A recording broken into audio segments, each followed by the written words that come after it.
Afternoon. The subcommittee will come to order. Mr. Secretary, welcome. This is our 7th subcommittee hearing of 2017. Thank you all for being here today, and we're going to discuss the FY 2018 and 19 budget request for the Department of Veterans Affairs. As far as federal domestic spending goes, in this year's budget cycle, the Department of Veterans Affairs is in a more comfortable place. With $4.4 billion, or a 6% funding increase for the department, this budget request before us today, in light of the circumstances of everyone else, could be considered generous. I've always believed, however, the department's stewardship of those funds is the real issue at hand, not just the dollar amount. And I want to hear today from the VA how it plans to improve cost estimating, manage its spending more prudently, and to be more transparent with Congress.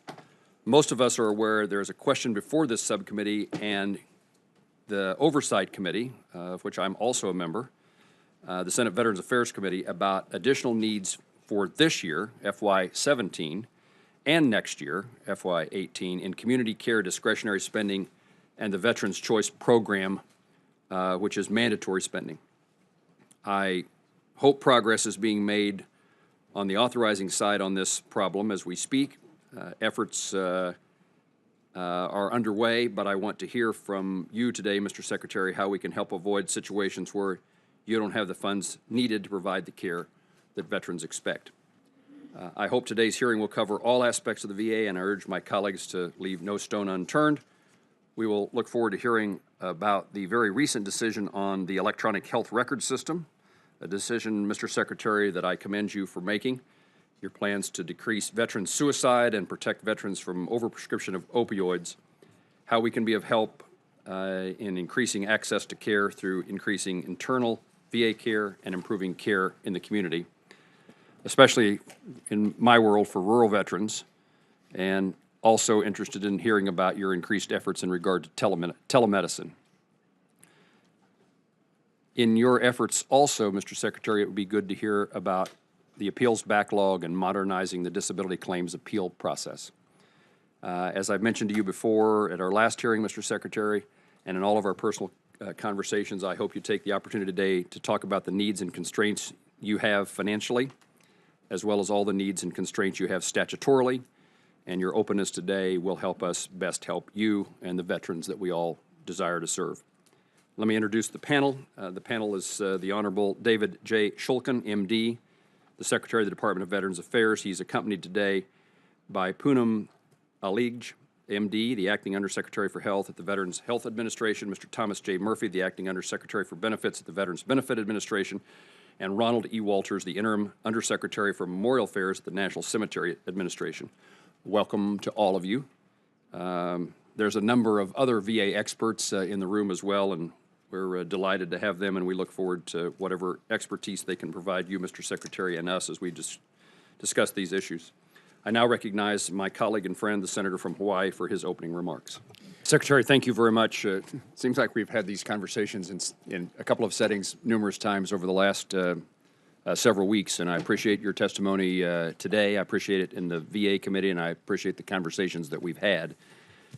But the topic I want to initially deal with, as you might expect, is the funding shortfall. And the shortfall that you indicated when we were together last week. You said if there is no action by Congress to fund the choice program, it will dry up by mid-August. That would be mandatory spending, which generally would involve the authorizing committee. And we had this conversation there. I wanted to make sure that Senator Tester was here while you and I had this conversation, because during our authorizing committee hearing, I indicated that Senator Tester was wrong, and I enjoyed saying it, and it hurts me to say that I now understand that Senator Tester is right. Could you repeat that? I didn't hear that. The conversation you and I had, Yes. Mr. Secretary, Yeah. involved a memo that was sent out by the Department of Veterans Affairs on June the 7th, in which the crux of was quit referring veterans to choice because of the lack of money available to pay for those choice visits. You then, or the department, rescinded that June 7th directive and apparently replaced it by a June 12th memorandum. And Senator Tester indicated in our authorizing committee hearing that those two memos were the same. Where I disagreed with Senator Tester was I thought they accomplished something different, because the second memo says, continue to send veterans with eligibility for the Veterans Choice Program as identified in Veterans Access, Choice, and Accountability Act, those eligible based on residence, 40 miles from their residence to the closest VA facility, wait times of 30 days from the clinically indicated date, or other criteria such as special criteria for residents of Alaska, Hawaii, and New Hampshire. That to me was different. That's I think you and I agreed, that's the crux of the difference between the June 7th and the June 12th memo. In other words, choice was reinstated. Yes. My understanding of why it was, in part at least, why it was reinstated, I assume it was because it's good for veterans for choice to continue. Yes. And you indicated to me and to others that you would work with Congress to find a funding solution for choice, and that, therefore, let's keep the program going while we find that resolution of how to pay. Is That's a correct. fair summary of where? That is a good summary. Good. I was fearful that you'd disagree with me about Senator Tester, and I'd have to repeat that he is correct. The reason I think he's correct is because the evidence that I get from the field in the VA is veterans are not now being referred to choice. And so I'm worried that while the memo says one thing, the actual practice at the VA is another. Right. And so my impression, based upon conversations across the field from veterans and employees within the VA, is we're not referring individuals to choice. So the reason I'm fearful that Senator Tester is right, while the words say one thing, the practice is something different. Right. You and I agreed in our conversation at the Veterans Committee hearing that the outcome of not continuing choice, taking a hiatus from referring veterans to choice, would very likely mean that the entities, HealthNet and TriWest, which the VA has hired to manage choice, our conversation was that that network is important. And you agreed with me that if we stopped providing patients for choice, the networks will go away and they will not be in a position to be helpful. Their networks will disappear. And if we're successful in finding the money to fund choice, then we have no network to associate the program with. Is that a fair assessment of our conversation? It is. So, Mr. Secretary, my question is, what is the status of this? Are veterans being referred to choice? Is this a matter of the VA memo saying one thing to placate me and others, and the practice to be something different? You know, I don't know that I want to go back there, but your predecessor indicated that there were people within the VA he should not have relied upon, and I don't know whether you're relying upon people who are telling you one thing, but the outcome is something different. So I take this development very seriously because I think the VA is headed on a different path than what you assured me they were on. Okay. So you wanted this to be a candid discussion, and I see you started it out that way, which is good. Everything that you have said is absolutely accurate, and our intent is exactly the same, which is to keep the choice program going. We think it's very important for veterans, and we want to see it fully funded. I've described why we are in the situation that we are today, because more veterans than ever are accessing choice. And let me explain why that is. Our fiscal year 17 budget was $2 billion less for community care than our 16 budget. So from 16 to 17, our budget was reduced in community care by $2 billion. That means that what we did was we created a program called Choice First, which encouraged our medical centers, instead of using community care, to go to the choice program. And that's why you've seen a large increase in the use of choice. When the money started to run out quicker than we expected, when instead of it lasting till the end of the fiscal year, we project that it will last to August 7th, we wanted to clarify to the field two things. Continue to use choice, keep that network alive, continue to use choice because we believe in it for the statutory reasons, the reasons why choice was established, 40 miles, 30 days. But now no longer use choice first when you have community care funds. So the message was to try to balance this out while we could work out the types of solutions that you and I have talked about to be able to fund choice in the level that we think that we need it. So our field, this is very confusing because we are constantly having to readjust the way that we use these two separate accounts, community care and choice. It is not the right way to manage. We're seeking to manage this under a singular fund. We are trying to balance the need to keep the choice network and the choice program active, but also make sure we do not interrupt veterans from getting the care that they need. I met yesterday with all of our network directors personally to make sure that they understood what we were trying to accomplish so that there wouldn't be confusion in the field. And certainly we'll continue to clarify this policy. Our intent is to find a solution working with you so that we can have, so we don't have to constantly be balancing these two accounts in different ways. Are you agreeing with my assessment based upon my conversations with people within the VA and veterans across the country that choice is not being utilized to the degree that your memo says it should be? No. We hope that the field is taking our guidance on the memo to continue to use choice and to continue to use choice appropriately, certainly as you have written the law, the statutory requirements for choice. What we are saying is we instead of using choice for everything, Right. Do you know that use community care. You know that those referrals are continuing? Or Yes. you just, that is occurring? Yes. Okay. Yes. We see the activity every day.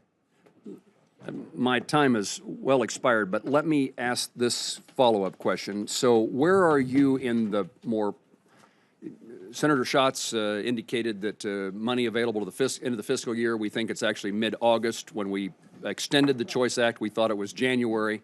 Those dates have altered over a period of time. But where are you? What does OMB or the administration tell you that they would support in increased mandatory spending to fill the problem for FY 17 and 18? Well, 17 and 18, we have several options. Yeah, 17 and 18. 17 and 18. We have several options on the table that you and I have discussed. One is for us to just fix this problem administratively, stop using choice and use community care. We think that's the worst option, and you and I agree that would not be healthy for lots of reasons. The second option would be to transfer money from our medical services account over to the choice program. There are concerns, legitimate concerns, that Senator Tester, Senator Murray, and others have expressed about that, but that would be an option for us to fill up the coffers in the choice program. And the third option would be for the appropriators, who we're talking to right now, to look at a early appropriation for 17 and 18 and do that sooner. I think we should be discussing all of those options.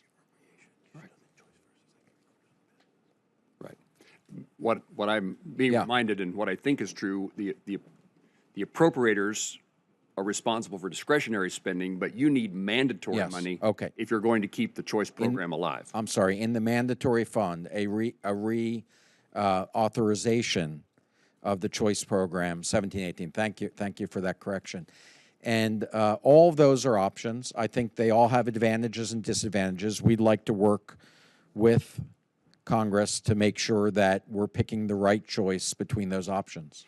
In your conversations with the third-party administrators, do they agree that the volume of choice referrals today is sufficient to keep them in business, sufficient that they're breaking even? No, No, I think that the choice contractors right now, since we've released that memo, are experiencing significantly decreased volume than before. Clearly, March, April, May were very good months for them, and now they've experienced decreased volume. And according to some of my recent interactions with them, they are running at a loss. And that is not our intent. We want to be good partners with them. We value what they do. We'd like to get the situation corrected and fixed. We'd like to be able to have additional funds in the choice program to be able to continue using it. Mr. Secretary, let me try to bring this hearing to a conclusion with just a bit more conversation about choice. First of all, I would indicate that what Senator Collins talked about, her arch circumstance in Maine, is the same circumstance Yes. in Kansas. We're one of those 4 pilot programs who've been utilizing community care. No longer is it eligible. Secondly, in just a more broad conversation about where I think we are, a reason, I guess not this, I suppose this is the reason that I suggested to you that you withdraw your mandate that choice go away, which was the fear that in the absence of choice, we will have an absence of third-party providers, third-party administrators. Yes. And so you were, in my view, wise enough to withdraw that, but it's been replaced with something that yet doesn't solve the problem of keeping the third-party administrators in place.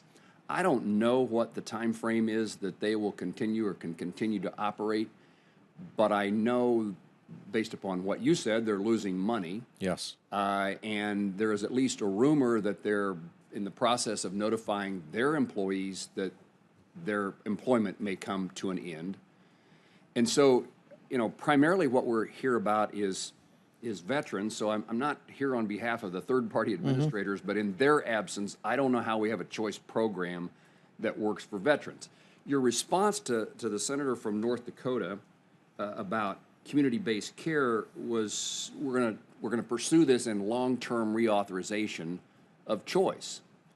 I'm interested in that. I'm for that, and I'm part of the effort to make sure that choice is reauthorized in the long term.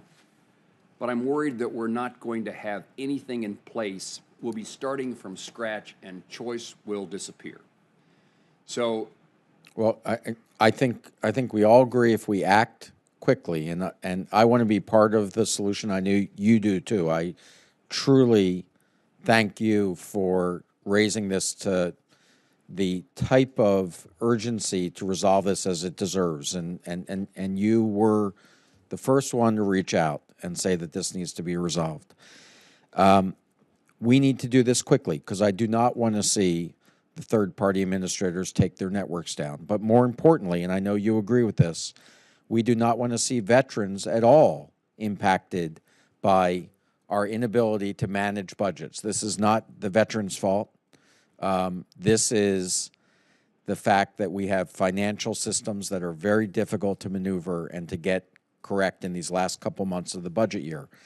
I believe we have 2 ways to approach this, and I am willing to work with you on either way as long as we can work on it quickly, because inevitably I think we all agree it needs to be done, so we might as well do it sooner rather than later so that we don't have unintended consequences. well, is there a way in the interim that you can return to providing more guidance to your VISNs to continue using choice? Beyond the statutory, I don't feel comfortable asking them to return to a choice-first policy because I now have less than $800 million of unobligated funds in that account. And I can do the math that will not make it to October 31st. So I am trying to be responsible and make sure that we don't get to a point where we just have to stop the choice program. That would be even worse than where we are now. I think you testified today that the date is now August the 7th. Yes. I think the last time we talked, it was August the 15th.